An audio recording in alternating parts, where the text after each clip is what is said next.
Amen. Oh là là. C'est difficile quand tu ne files pas bien. Hein? Puis les chaleurs, les étourdissements, mal à la gorge. Ça va bien. Mais le Seigneur est bon. Amen. Un jour à la fois.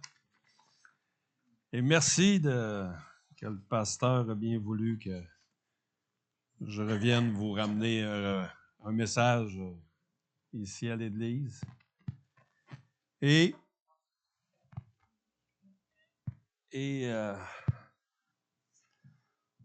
ouais, je vais prendre un Kleenex au cas. Merci. Et le message de ce matin, officiellement, c'est que c'est pas quelque chose que les églises habituellement vont parler de peur d'offenser ou de blesser ou peu importe. Mais c'est pas le but. Et si vos cœurs sont disposés, ça devrait vous parler, vous aussi. Et le sujet, comme je vous l'ai dit, est sensible. Le sujet, ce matin, hop, on est encore sur les champs. OK, attends un petit peu. Amen. Et voilà. C'est... Ben, le titre que j'avais donné au pasteur, c'est « Un petit feu peut embraser une grande forêt ». Mais le vrai titre, c'est « La médisance, un péché qui détruit en silence ». Et comme je vous ai dit, c'est un sujet sensible, mais je crois que c'est essentiel d'en parler. Parce que la médisance, vous savez, il existe tellement de péchés. Il y en a qui sont très, très faciles à repérer, à détecter. Tu sais, si je tue mon voisin, vous allez voir mon péché. Tu sais. Mais il y a des péchés qui sont plus subtils. Puis là, je ne parle pas des vols, du mensonge ou de l'adultère ou des choses comme ça. Mais du péché qui détruit le plus nos églises aujourd'hui, qui fait le plus de mal à travers l'Église. C'est quoi? C'est les murmures, les conversations entre nous. Tu sais, on aime ça, raconter des choses de un, de l'autre, sans jamais se regarder dans le miroir, il faut croire. Des confidences sous forme de critiques. Puis la médisance, c'est un virus silencieux. C'est comme ma grippe de cette semaine. Tu sais, c'est arrivé. Puis c'est silencieux, c'est invisible, mais c'est terriblement contagieux. Très contagieux. Et on va regarder un premier verset, qui est Proverbe 18, 21, qui nous dit « La mort et la vie sont au pouvoir de la langue. Celui qui l'aime en mangera les fruits. » La mort et la vie. C'est drôle, dans le Proverbe, ils mettent la mort en premier. Je me suis posé la question, pourquoi la mort est en premier? Parce qu'il y a tellement de fois que ça se produit, qu'on blesse des gens, qu'on s'en rend même pas compte ou qu'il y a des choses qui se passent autour de nous. Alors oui, la langue peut donner la vie, mais elle peut aussi détruire, tuer. Puis combien d'églises chrétiennes, ou même des églises, des communautés chrétiennes, sans être nécessairement une église, ont été blessées, divisées, détruites complètement. Il y a des églises que vous voyez aujourd'hui qui sont même plus là. C'est pas par le diable qui est venu de l'extérieur faire des troubles, mais c'est par les paroles semées à l'intérieur, au milieu de nous, à l'intérieur de l'Église. Puis mon objectif aujourd'hui, c'est pas de nous condamner. Parce que on est tous, je dis nous parce que je m'inclus moi-même, on est tous dans le même bateau. Ça nous arrive tous, OK? On n'est pas... il y a juste Jésus que c'est pas arrivé. Mais c'est pour nous exhorter à être des édificateurs, des enfants de Dieu qui vont utiliser leur parole pour bénir et non pour détruire. Et vous savez que ce poison-là, la médisance, qui semble bien, bien bénin, ça a causé plus de divisions, de divorces dans les familles, des divisions d'église, des tristesses spirituelles qu'on ne peut même pas l'imaginer. Puis Dieu veut vraiment nous en délivrer. Puis juste dans la parole, dans l'Ancien et dans le Nouveau Testament, parler en mal des autres, il y a plus de 109 versets qui est juste sur le parler en mal. Alors ce matin, on va voir juste 4 petits points sur qu'est-ce que la médisance. La médisance, dans le fond, c'est plusieurs péchés réunis dans un même geste. Là, j'en ai pris 4. C'est calomnier, murmurer, raconter des ragots, des histoires, médire. Alors, on va regarder ces 4 petits points-là. Le premier, calomnier, qui est dire du faux, des mensonges, dans l'intention de nuire. On ne le dit pas pour aider un frère ou une sœur, on le dit plutôt pour nuire à la dans sa situation. Le deuxième, qui est murmurer, murmurer. Alors ça, c'est se plaindre ou critiquer en secret, à voix basse. On est fort un peu, les Québécois, je pense, plus que d'autres, sur ça, de se réunir en famille des fois, puis de placoter d'un puis de l'autre. Je ne sais pas si c'est le même dans des peuples, comme mes frères et sœurs africains ou autres, je ne sais pas. Mais au Québec, je pense qu'on est dans une manière de faire qui était comme ça. L'autre mot, c'est les ragots. Les ragots, c'est se nourrir d'histoires des autres. Se nourrir des histoires des autres. Hey, mon frère a fait telle chose. Mon frère vit telle chose. Ma sœur une telle chose. Ça, c'est des ragots. Raconter des choses sur les autres. Puis l'autre mot, médire, qui est parler négativement d'une personne en son absence. Peut-être que c'est vrai ce qu'on va dire sur la personne. Peut-être que vous avez raison. Mais vous ne le faites pas. Quand on le fait, c'est pas pour rendre justice, c'est plus pour ternir l'image, diminuer la réputation de la personne ou peu importe, puis jeter le doute à son sujet.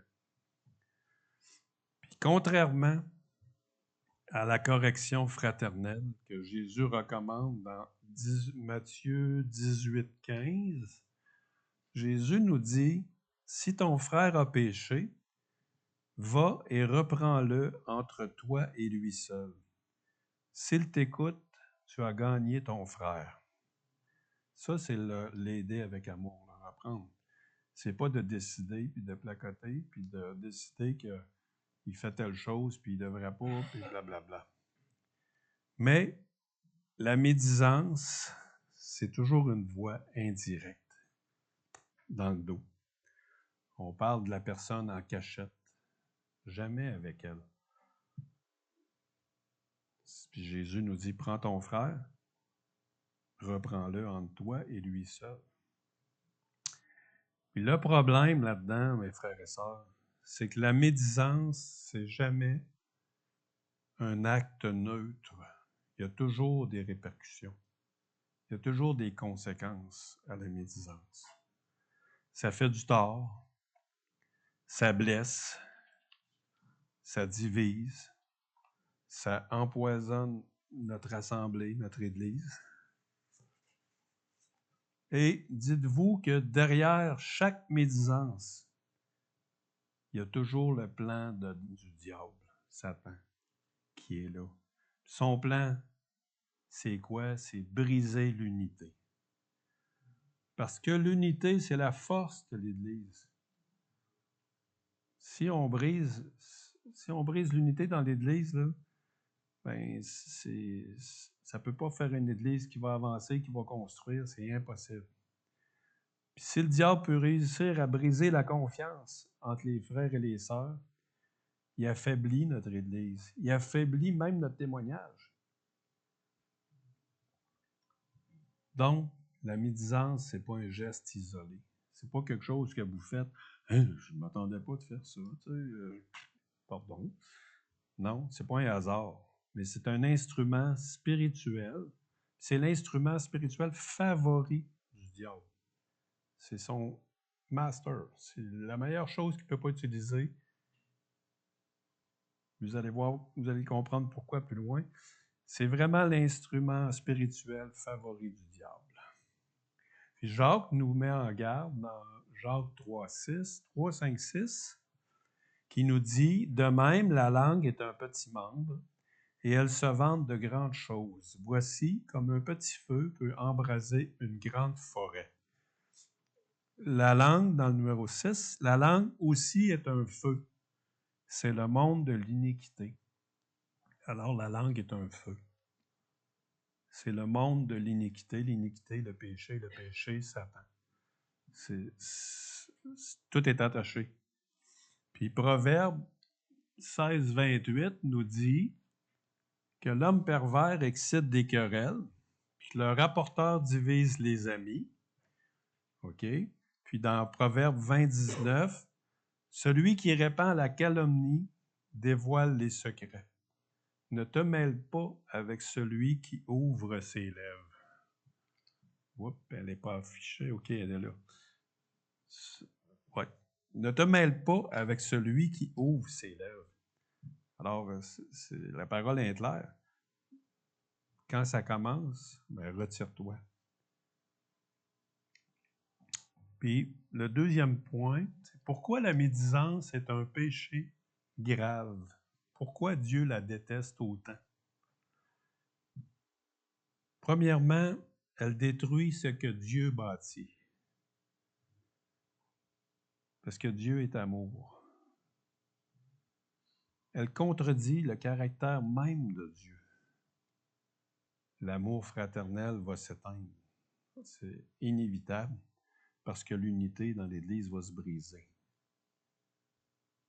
Puis quand on fait ça, la médisance, on usurpe, on prend la place du rôle de Dieu. Parce que juger, critiquer, exposer, révéler, peu importe, c'est pas notre rôle. C'est pas à nous. C'est Dieu qui est le juge. C'est lui qui va à la fin devant le trône. Ça révèle, la médisance va révéler souvent un cœur trouble. Un cœur trouble, malade. Je veux dire, surtout orgueilleux. Parce que l'orgueil nous rend prompt à juger les autres. On se voit tout le temps ici, puis l'autre est là. Pourtant, la Bible nous demande de faire l'inverse, selon Jésus, de voir notre frère, notre sœur, peu importe, là, puis nous ici. La médisance, Dieu la déteste parce que ça divise l'Église. Ça crée des clans.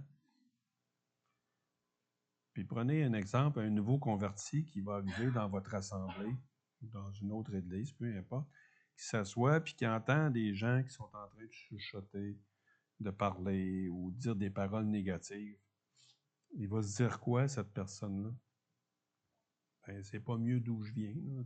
C'est pareil quand je vais à telle place ou telle place. Souvent, il va partir, puis on ne le reverra même pas. La médisance est hypocrite. Elle est hypocrite parce qu'elle cherche à faire du mal en secret. Jacques nous dit dans 4.11, « Ne parlez point mal les uns des autres frères. » Ne parlez point mal les uns des autres. C'est assez clair. Pourquoi on dit dans la parole, ah, ça c'est un verset, moi j'y crois et j'y tiens, puis qu'un autre, oh, lui, tu sais, peut-être pas pour moi. Là, c'est pas. Je vais vous raconter une petite anecdote sur ça. Il y avait une petite église où il y a un groupe de frères et sœurs. Ils se réunissent les mardis ou le mercredi, comme on fait dans toutes nos églises, pour des soirées de prière. Mais, excusez, rapidement, les réunions de prière sont devenues des moments où ils partageaient les fardeaux. Donc, les autres, ils avaient décidé que, je ne sais pas, vous m'avez confié de quoi dans la journée, puis le soir, je te le confie, puis le lendemain, on se réunit. Mais cette personne-là, elle a un problème, on va prier pour elle. Il avait décidé que. Puis il y en a un qui dit, ouais, ben, il faut prier pour telle sœur. Fait que là, il dit, ah ouais, pourquoi? Mais elle est célibataire. On l'a vu hier au restaurant avec un gars qu'on ne connaît pas. On l'a vu là, tu sais. Ouais, mais tu sais même pas, c'est-tu son frère, son beau-frère, son oncle. Puis l'autre, il y a un autre qui lève la main. Il dit, ah, il faut prier pour notre pasteur. Ah ouais, qu'est-ce qu'il y a? Ben, il est en dépression ou il est en burn-out. Écoute comment est-ce qu'il prêche, ça n'a plus de bon sens. Fait que là, les résultats qui est arrivé, pas compliqué, l'église s'est divisée. OK? Le pasteur a démissionné. Merci, bonjour, je m'en vais ailleurs. Puis il y a des familles qui ont quitté. Alors, ce qui était déguisé en réunion de prière, dans le fond, c'était juste des temps de médisance que les gens avaient décidé de partager, puis ça faisait leurs affaires. La médisance porte des fruits amers. Des fruits très amers. Les fruits qu'on peut voir sortir de ça, c'est des divisions de famille, des divisions d'amitié dans l'Église parmi les frères et sœurs, dans des couples, des nouveaux convertis, comme je vous ai dit, qui arrivent puis qui vont entendre ça puis ils décollent, et même des anciens convertis. Ça crée une Église froide, une Église hypocrite, qui grandit plus, puis qui laisse des blessures très profondes, puis des cicatrices spirituelles. Ce que je veux dire dans les cicatrices spirituelles, c'est des gens blessés par des choses qui ont été dites contre eux ou sur eux ou qui ont été la cible de médisance, puis que ces gens-là, ils ont abandonné leur vie complètement avec Jésus, tellement déçus, puis qu'ils sont retournés dans le monde. Imaginez le fardeau qu'on peut porter sur nos épaules. La fleur de pissenlit, tout le monde connaît ça. Vous savez, on joue, on secoue ça, puis les petites graines s'envolent au vent. Puis même si vous voudriez les rattraper, jamais vous serez capable de toutes les retrouver. Okay? Parce qu'il y en a qui vont franchir des kilomètres. Mais nos paroles, c'est comme ça. Une fois qu'ils sont sortis, qu'ils sont envolés, elles échappent à notre contrôle. Elles peuvent détruire, tuer, briser, comme on a lu. Alors, une fois qu'ils sont sortis, il n'y a plus de moyen d'arrêter ça. Puis Matthieu nous avertit qu'au jour du jugement, les hommes rendront compte de toute parole vaine qu'ils auront proférée. Au jour du jugement, les hommes rendront compte. On sait que toutes nos paroles sont enregistrées par le Seigneur, sont dans le livre. Il faut faire très attention à ce qu'on veut dire. Comment Dieu veut nous délivrer de la médisance? Qu'est-ce qu'on doit faire, frères et sœurs, concrètement? Premièrement, on doit demander l'aide du Saint-Esprit. OK?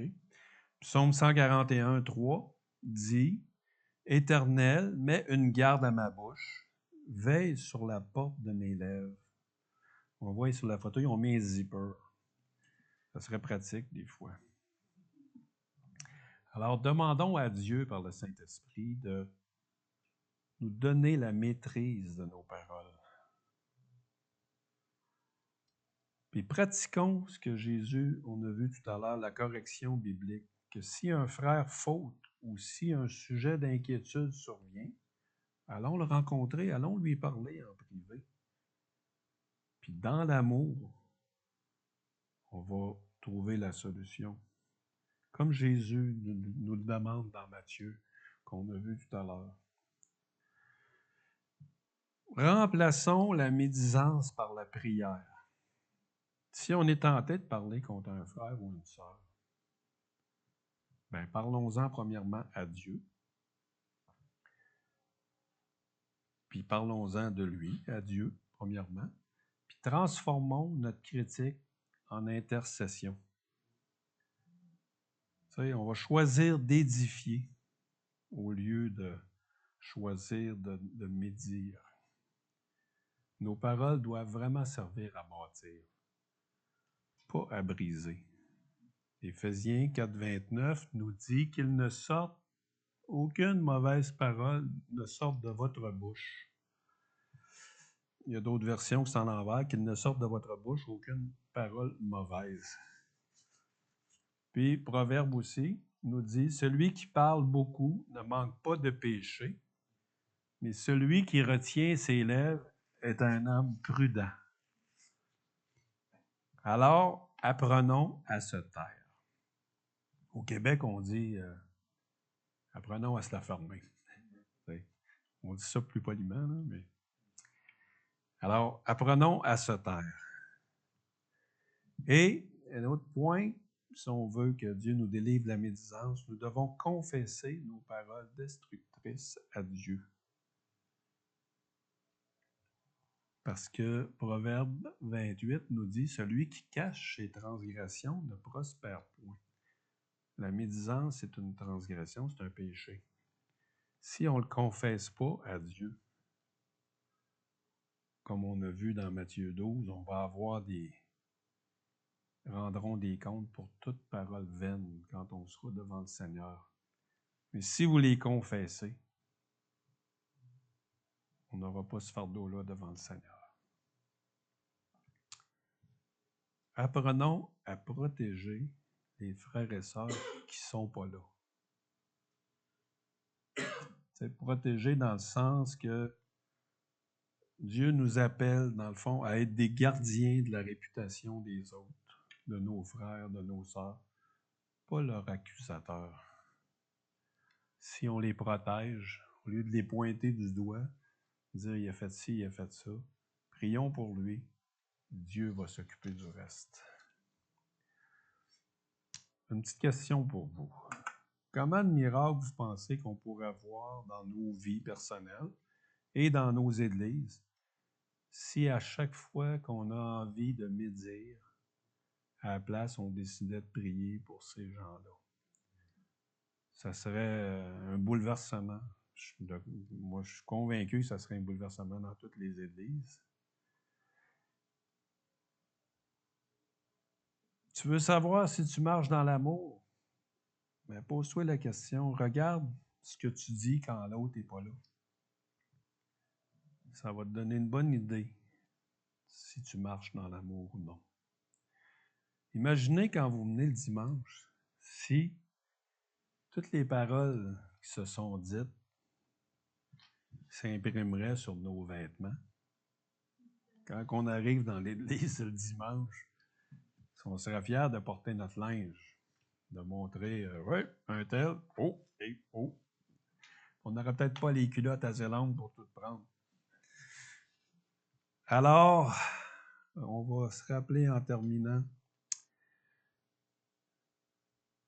qu'on doit utiliser notre bouche pour glorifier Dieu, pour encourager nos frères et parler avec sagesse et avec amour. Et Colossiens 3,13 nous dit, « Supportez-vous les uns les autres, et si l'un a sujet de se plaindre de l'autre, pardonnez-vous réciproquement. De même que Christ vous a pardonné, pardonnez-vous aussi. » Alors, Comme des fois, mon frère, il dit souvent ça, qui suis-je pour juger? J'entends des fois dire ça. Mais qui on est pour juger notre frère, notre sœur? Si Dieu nous pardonne, si Jésus intercède pour nous, imaginez-nous, avec nos petites personnes, comment on doit marcher sur des œufs face au Seigneur, face aux frères et sœurs. Et comme je vous l'ai dit, on est tous dans le même bateau. J'ai aucun jugement. Je me vois dans plein des points que j'ai dit.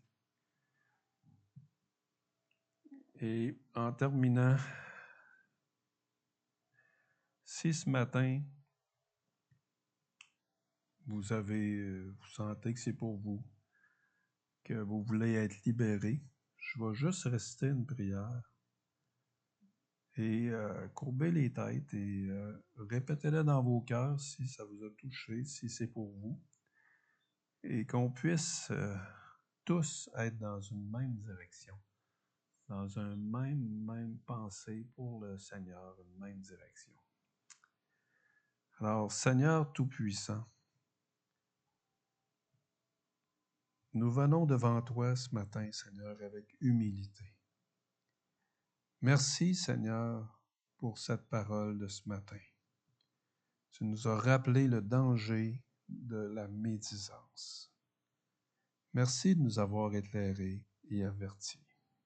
Seigneur, on reconnaît que nos lèvres t'ont souvent, très souvent attristé, que nos paroles n'ont pas toujours édifié. Mais aujourd'hui, nous déposons cela à la croix. Purifie nos cœurs et sanctifie nos bouches. Mets une garde devant nos lèvres, Seigneur, afin que chaque mot qui sort de nous soit un instrument de bénédiction et non de destruction. Saint-Esprit, transforme nos langues critiques en langues qui prient, qui encouragent, qui édifient. Aide-nous, Seigneur, à bâtir une Église unie, forte et remplie d'amour. Que nos paroles soient comme des semences de vie, de paix et d'encouragement dans la vie de chacun d'entre nous. Seigneur, fais de nous une Église qui choisit la bénédiction plutôt que la critique, l'unité plutôt que la division et l'amour plutôt que le soupçon.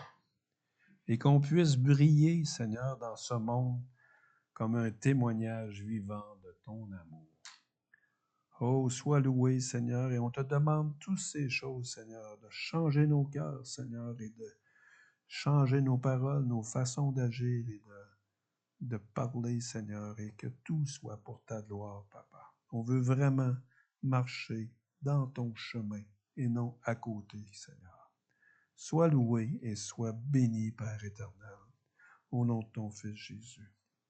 Amen. S'il y en a des gens qui veulent avancer pour prier ou des demandes de guérison, peu importe, vous pouvez avancer.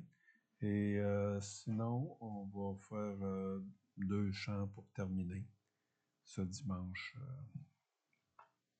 comme il se doit. Amen.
Alléluia, Jésus.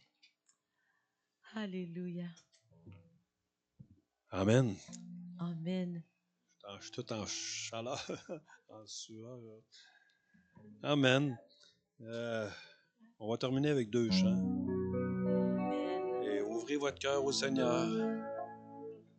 Et j'espère que ça ne vous a pas blessé, parce que ce n'était pas la volonté.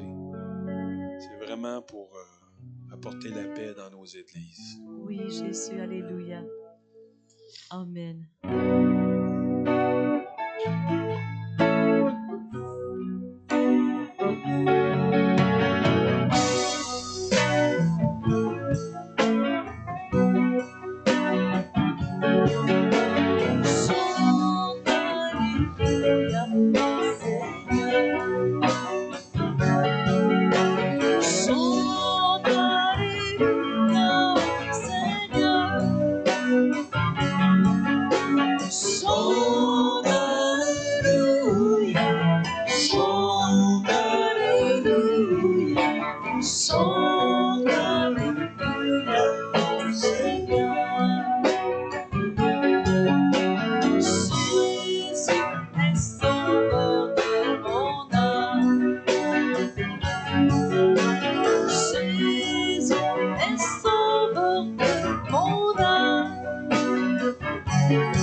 péchés sont effacés.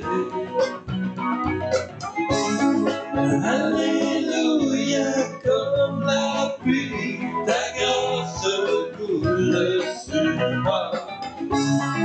Alléluia, mes péchés sont effacés.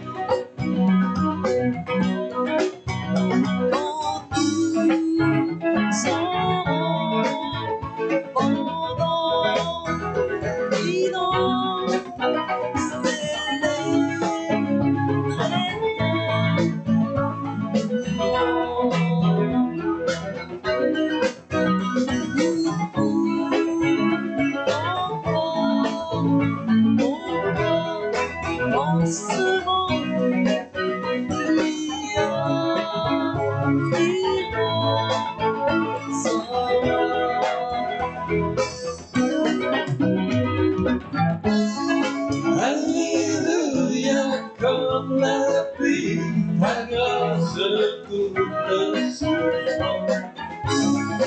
Alléluia, mes péchés sont effacés. Alléluia, comme la pluie, ta grâce coule sur moi. Alléluia, mes péchés sont effacés, sont effacés.